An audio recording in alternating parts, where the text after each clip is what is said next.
Picture signing away your family's castle to chase salvation across an ocean, knowing most who go never come back. Would you still do it? In 1096, Godfrey of Bouillon faced exactly this choice. The fortress that gave him his name, Bouillon Castle, would be pledged to the Bishop of Liège for 1,300 marks of silver. He could hear scribes scratching quill on parchment, smell the hot wax dripping as seals were pressed into contracts that might orphan his descendants. Albert of Aix recorded the Bouillon sale in his chronicle, documenting how Godfrey liquidated virtually everything to fund his crusade. Medieval Europe had never seen anything like the financial frenzy that preceded the First Crusade. Across northern France, the sound of auctioneers' voices echoed through castle courtyards as knights liquidated everything they owned. Vineyards, mills, entire villages, all dumped at fire sale prices to raise coin before sailing season. The stench of desperation mixed with incense as families gathered in chapels praying their gambles would pay off in paradise. Coins clinked in monastery counting houses as abbots tallied the proceeds from land sales. Heiress, what's shocking, these weren't distressed sales by bankrupts but calculated liquidations by successful lords. Robert Curthose pawned the entire Duchy of Normandy to his brother William Rufus for 10,000 marks, a sum that could have funded a small kingdom's army for years. Orderic Vitalis chronicled Robert Curthose's mortgage in his Historia Ecclesiastica, noting the staggering sum and strategic implications. Crusading charters survive, showing minor knights selling ancestral lands at half value to local abbeys, their wives' signatures trembling beside official seals. But the real pressure came from the moral mathematics. Taking crusading vows wasn't just a spiritual commitment, it created binding legal obligations that creditors could enforce. Families pledged their own bodies as collateral, wives promising to honor debts even if their husbands died screaming in Syrian sand. The scrape of coins being counted in monastery counting houses became the soundtrack to salvation itself. This is where it gets strange. The lenders, mostly monasteries, were accumulating vast estates before a single ship had left port. They were betting that enough crusaders would die to make foreclosure profitable, while simultaneously believing they were funding God's own war.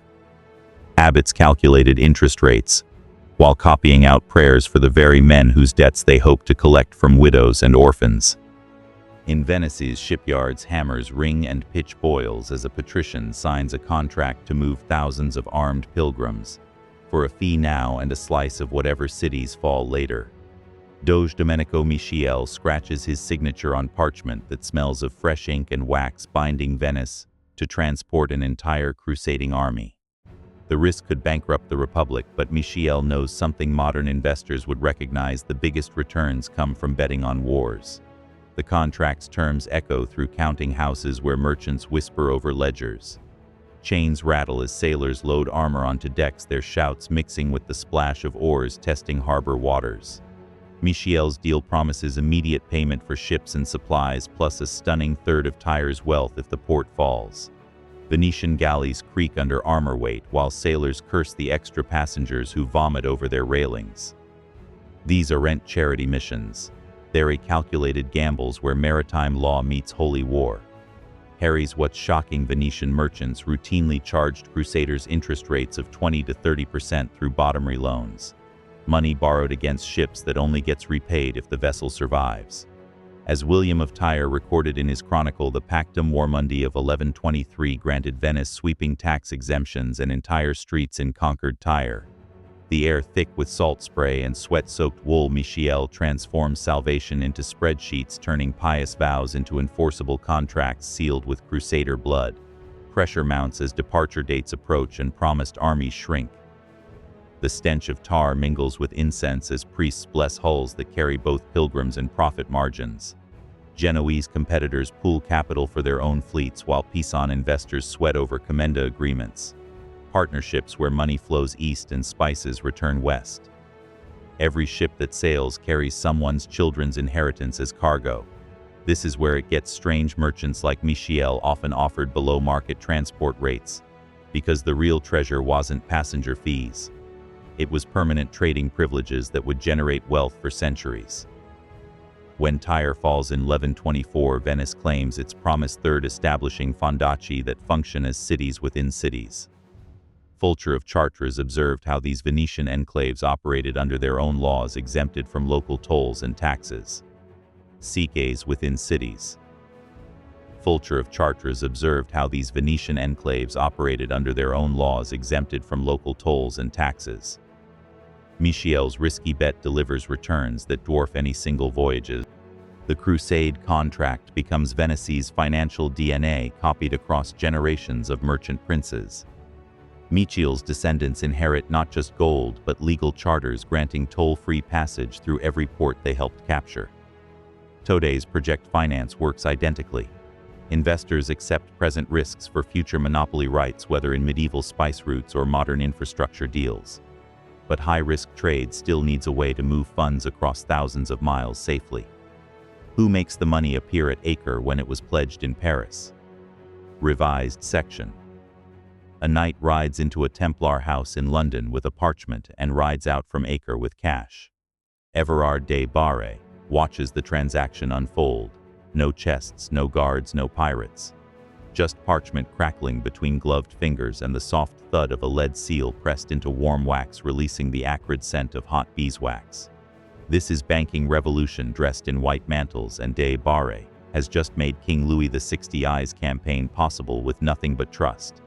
The Templar preceptories stretch from Dublin's muddy docks to Antioch's dust-choked markets, each house maintaining identical ledgers with standardized seals. De Barres can hear the scratch of quills recording deposits across this network. Monks turned accountants, their prayer-calloused hands now ink-stained from calculating exchange rates. The clink of coins being counted echoes through stone corridors as clerks verify deposits. What seems impossible is routine: deposit silver in Paris, withdraw gold in Jerusalem, while the order profits from currency arbitrage. Harris, what's shocking, by 1150 European kings rely more on Templar credit than their own treasuries. When Louis XI's coffers empty during the Second Crusade, de Barres advances royal funds without hesitation. Odo of Deol records the king entrusting vast sums to the order, a polite way of saying Louis is financially dependent on warrior monks. Their letters of credit move faster than armies carrying the weight of decades without a single defalantry. Tang Yerxo. Louis more Europeals Mech. Hair is Mori. Cable is Mori. Locan Pils Mori. Louis Caris Tinto Pliel Berxol de Talis Teens Mori. Mori de Barres Sang. Mori. Moxol. Into Pliel Prates. Louis Mori. Waxol. Louis Perxol. Des Barres witnesses the birth of international finance, but also its fatal vulnerability. Modern corporations still face this paradox: become indispensable to governments, and you become a target. The Templars' spotless reputation makes them irreplaceable, until kings decide owing money to warrior monks threatens royal sovereignty. But signing away your castle was just the price of admission. The real test came when a single unpaid bill would grow into the most notorious debt crisis in crusading history, proving that even the most trusted institution was one political miscalculation away from total destruction. On the floor of San Marco, crusade envoys admit they can't pay. The blind Doge Enrico Dandolo rises: hell forgive the debt, if the army takes a city for Venice. Geoffrey de Villehardouin, chronicling this moment, feels sweat beneath his mail despite the cool stone. The Marshal of Champagne had negotiated transport for 33,500 crusaders. Only 12,000 showed up. Boniface of Montferrat, the expedition's chosen leader, shifted his weight, torn between sacred vows and looming insolvency. Coins clinked as Venetian clerks counted shortfalls. The 1221 treaty demanded 85,000 silver marks for ships, provisions, and horses, a fortune that could buy entire kingdoms. Villehardouin watched nobles empty their purses onto marble tables, hearing the hollow ring of insufficient silver. Venice had built a fleet that could carry an empire. The debt towered like the basilica's golden domes above them. Harris, what shocking, Venice had gambled everything on Crusader promises, constructing 500 vessels based on wildly optimistic recruitment projections. Dandolo, nearly 90 and blind, had suspended all other trade for a year. Now bankruptcy threatened both sides. Villehardouin chronicles how desperate Crusaders sold armor, horses, even family rings. The metallic taste of fear filled mouths as men realized they'd pledged their souls to a venture they couldn't fund. The Doge's proposal hung heavy as incense in the basilica air. Zara, a Christian city, Venice's commercial rival, would settle accounts. Villehardouin felt leather creaking as knights shifted, uncomfortably torn between sacred vows and financial ruin. Pope Innocent II, his letters forbade attacking fellow Christians, but debt restructuring demanded military service. The sound of quills scratching parchment sealed their moral compass. The army that never reached Jerusalem instead delivered Venice a commercial empire. Villehardouin survived to chronicle how sacred purpose bent to balance sheets, watching knights who'd mortgaged their lands become unwitting instruments of Venetian expansion. Modern venture capitalists recognize this pattern. Lenders who control logistics ultimately control outcomes, redirecting ambitious projects toward profitable returns rather than stated goals. But signing away your castle was just the price of admission. The real test came when entire kingdoms had to fund these expeditions, and ordinary families discovered that financing someone else's salvation might damn their own souls. Revised Section A. Royal officer knocks 10% of everything you own now. In the market square, a moneylender's ledger burns before he does. Joshi of York, a Jewish moneylender, counted his silver carefully that winter of 1108, knowing King Henry's new Saladin tithe would strip 1/10 from every coin, every bolt of cloth, every grain measure in his warehouse. The parchment crinkled under his trembling fingers as clerks scratched tallies outside his door. The tithe fell like hammer blows across England. Oxen lowed in distress as farmers sold breeding stock to meet quotas. Church bells rang constantly, not for prayer but summoning assessors who weighed household goods with cold precision. Pope Gregory VII, his bull Audita Tremendi, had demanded immediate action after Jerusalem's fall, but kings twisted papal urgency into fiscal opportunity. Royal writs commanded bishops to preach fundraising while crown officers collected the cash. Harris, what's shocking, the same system that promised salvation through giving also perfected techniques for extracting wealth by force. Pipe rolls recorded meticulous collections, £70,000 from England alone, enough to hire 20,000 professional soldiers. But Joshi watched something darker brewing. Crusade sermons mixed salvation promises with debt resentment, turning religious fervor into economic rage. Vow commutations let wealthy nobles pay cash instead of risking their necks overseas, redirecting funds toward hiring professionals and buying ships. Pressure mounted through 1139. Pression emlenci terpiec scarce. Parchin sauce.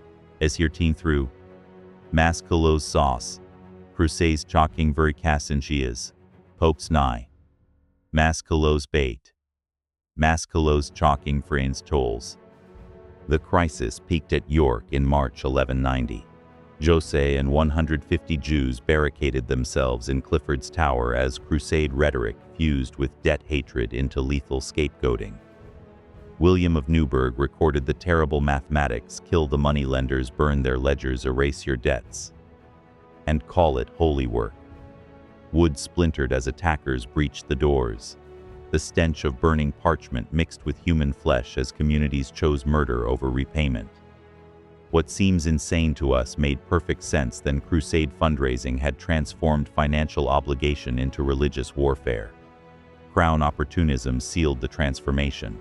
Richard's officials seized Aaron of Lincoln's estate and centralized Jewish lending through the exchequer of the Jews, tightening royal grip on future crusade finance. The domestic extraction systems, papal tithes, vow commutations, royal levies, coerced loans, had achieved their purpose. Professional armies sailed east while England's financial networks rebuilt under direct royal control. We still see this today. Taxation for distant wars creating domestic backlash against convenient scapegoats. Medieval fundraising techniques birthed modern project finance, but the human costs echo forward communities torn apart when fiscal pressure meets moral fervor. Yet this was just the beginning. After all this cost and risk, did the financiers win? The answer explains the birth of a new Mediterranean order and a banking world we still live in. Risk-reward and the World Crusade finance built walk the Venetian Quarter in Acre brick storehouses, a church, a courthouse. A city within a city bought with risk and paid for in blood. Marco Sanudo counts pepper sacks in his warehouse, listening to Genoese voices arguing through thin walls. His consular court has ruled 3 commercial disputes this morning. The coins clinking in his strongbox carry tax immunity worth more than the spices themselves. Sanudo's grandfather had mortgaged 2 ships for passage to the Third Crusade, trading military service for permanent commercial privileges. Now the stench of fish from Arab boats mingles with frankincense from Christian altars.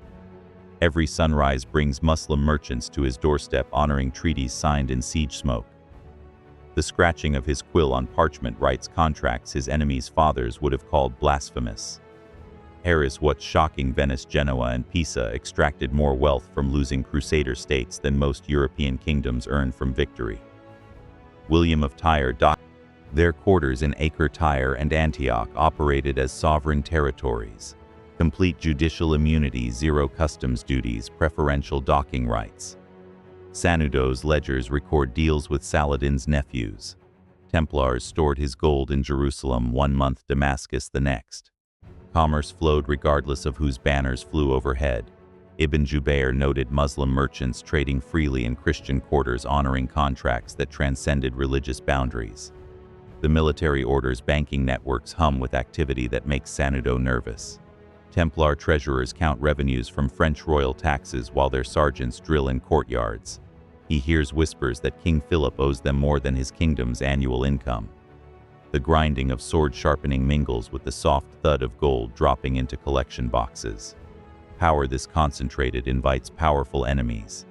This is where it gets strange: the same financial innovations that funded Holy War, insurance contracts, risk pooling, international letters of credit, spread across secular Europe faster than religious fervor ever did. Sanudo teaches his son to calculate maritime insurance premiums using methods pioneered to ship crucifixes and siege engines. The boy learns that money transforms everything it touches, including the souls of those who handle it. Success breeds exposure like fever breeds sweat. Sanudo watches royal sergeants seal the Paris temple's gates, knowing his own immunity depends on political winds he cannot control. In the end, bankrolling mass death reshaped trade, taxation, and trust, a legacy that still shadows how we fund distant wars today.